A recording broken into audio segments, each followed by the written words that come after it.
Başbakan Binali Yıldırım da İstanbul'da geçirdi günü. Otizmli çocuklarla ve anne babalarıyla buluştu. Dertlerini dinledi. Hatta dile getirilen dertlere sıcağı sıcağına çözümler buldu.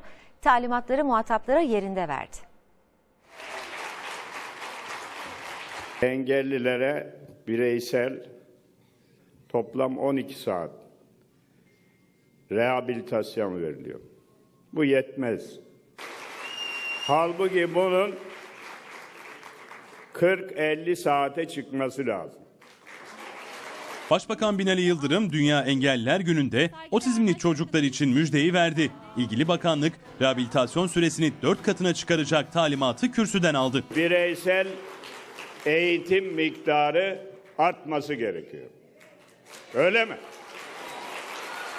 Bakanımıza buradan talimat veriyorum.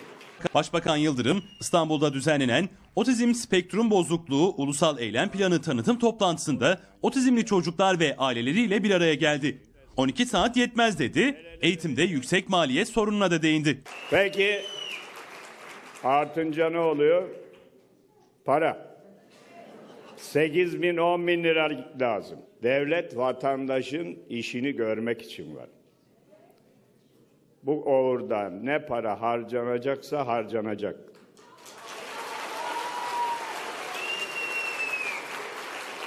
Gereken neyse yapılacak. Başbakan otizm toplantısında salondan yükselen seslere de kayıtsız kalmadı.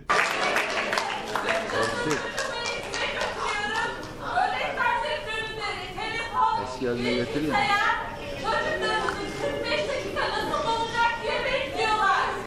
Mesele anlaşıldı hanımefendi. Buyurun.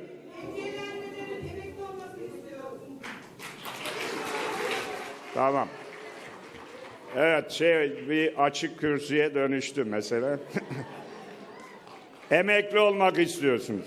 Eyvallah. Öğretmenler daha ilgili olmasını istiyorsunuz. Yeniden bir değerlendirme yapılıyor.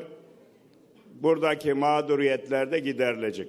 Toplantı engeller önce yürekten kaldırılacak mesajının ardından İzmir Otizm Korosu'nun minik konseriyle son buldu.